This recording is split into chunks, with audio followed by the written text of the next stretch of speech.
Hi friends, welcome back my YouTube channel. केमती अच्छे सांग मैंने जनाथन कृपार समस्ते भल थे। चलतु मुझे आपण गोटे बढ़िया टिप्स आनी। तो आपण मानकर ओठ जदि एमती फाटुची ताहले आपण मानू निहाती भाव में भल लगुन तो तार गोटे होम रेमेडी मुझे आपण मान आनी। चलतु देखि नवा। तो फास्ट मुझे गोटे भल कर गोटे क्लीन बाउलटे नहीं जाइए। तो तादेहे मुझे कौन करी से आपण आग को देखिले ही जानीपर। आ जो मैंने मो वीडियो नुआ थे प्लीज सब्सक्राइब करेंगे। पाखे बेल आइकन को प्रेस कर मो वीडियो नुआ नोटिफिकेशन आपण पाखे खूब जल्दी पहुँची पार। आ वीडियो को जमर भी स्किप करनी फास्ट टू लास्ट पर्यटन देखूँ। आपण मानकर बहुत यूजफुल और हेल्पफुल आजिकल देखिए आपण मैंने ओठ फाटा समस्त कमन हो गला। ओठ फाटिले आपण मैंने जानते पूरा दरज लगी था। आउ खाइबा भी भल लगी न था। आ फेस को ओठटा ही सबुठ सुंदर करता। तो सहीटा को आम केमती केयर ना चलते देखि ना। तो देखो मुझे व्हाइटर कोलगेट पेस्ट नहीं जोटा कि समस्त घर आवेलेबल थाए। आदि आपण पाखे ना ताल आप धड़ा पेस्ट ही आपण मैंने नहीं पारे। तो एथुर मुझे टिके ना गोटे ड्रप नहीं। तो ताकू आम केमी कौ उपाय यूज करवा ओठरे से कहि।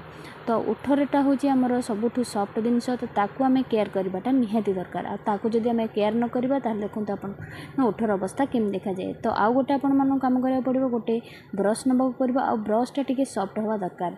तो ब्रश जदि आपण मन पाखे ना ताल आप छोट पिला जो ब्रश यूज करते से ब्रश यूज करेंगे। से ब्रशर टिके सफ्ट थाए। तो सफ्ट जिनस ही आम ओठर केयर नहीं पार। देखो मो हाथ में गोटे ड्रप नहीं। तो ताकू आपण मैंने फास्ट ओठर लगे ब्रशटा को टिके ओदा करने। ओदा करके आपण मैंने एमती आस्ते आस्ते कर मसाज करेंगे। देखो एमती करने द्वारा गोटे मिनट पर्यंत आपण मैंने करेंगे। बेसी रगड़ी करेंगे कारण ओठटा हूँ आमर बहुत नरम जिनस। तो हल्के आम तार केयर नहीं पार। तो देखो एमती आपण गोटे मिनट पर्यंत करने पड़ो। आपण मैंने किसी मिसेबे ना। तो यही जिनस आपण मैंने घरे थे ट्राए करूँ। देखिए आपण ओठ फाटा बंद हो भल फ्रेश लगे। तापर आपण मैंने टिके हाथ में गोटे मसाज टाइप रने आपको करके। तो आपण मैंने यही टिप्स टी घरे करंतु। करने द्वारा आपण मैंने निजे ही तार रिजल्ट जानीपर। आपण मानक कौन पार्लर जावाक पड़ो ना कि पैसा खर्च करने पड़ो नहीं।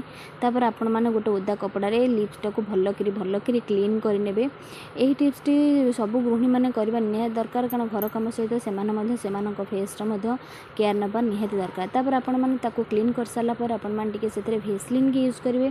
भेसलिन की यूज करने द्वारा आपण मानक ओठ पूरा सफ्ट रहा। मॉइस्चर रहिबो जोटा कि आम ओठ पाई निहाती दरकार। आपण मैंने सब भल ब्रांडर जिनस ओठर लगातु।